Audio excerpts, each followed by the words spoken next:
तो डॉक्टर साहब क्या पॉर्न और मास्टरबेशन कपल्स की रियल इंटीमेसी को डिस्ट्रॉय कर रहा है कि इट्स जस्ट अ मिथ? सबसे बड़ी एडिक्शन हिंदुस्तान के अंदर कोकेन नहीं है, हेरोइन नहीं है, चरस नहीं है, गांजा नहीं है, पॉर्न है। सबके फ़ोन में फ्री अवेलेबल हर समय।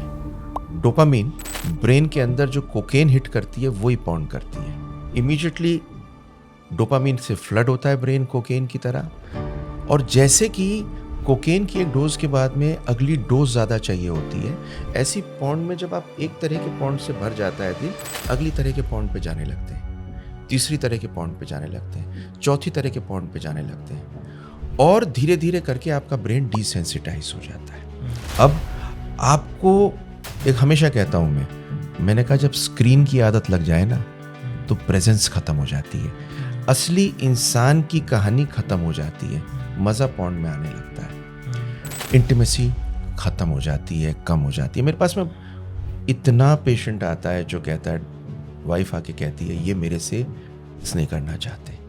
मैं आदमी की तरफ देखता हूँ, कोई जवाब नहीं देता, कहता है मुझे लगता है किसी और औरत से इनके संबंध हैं।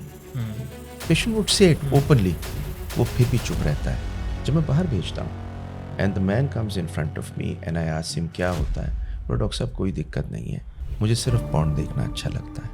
पता नहीं वाइफ को देख के इच्छा ही नहीं करती। कारण क्या होता है कि एक तो आपके ब्रेन के अंदर पॉर्न की कहानी, अनवांटेड एक्सपेक्टेशन रियल होनी शुरू हो जाती है। और जो रील का सेक्स है ना, मतलब इसे मैं कहूँगा रील का सेक्स और रियल के सेक्स बिल्कुल फ़र्क है।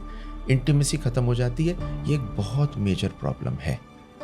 दूसरा प्रॉब्लम आपने कहा मैस्टरबेशन। देखिए, कम masturbation is not a problem. In fact at a lot of places it could be therapeutic once in a while, but the day it starts becoming an addiction, the day you need it, the day आपके दिन की दिनचर्या में आ जाती है, जहाँ पर आप खुद मांगने लगते हो, जिसका पॉर्न से लिंक बन जाता है, उस दिन आपकी इंटीमेसी खत्म हो जाती है।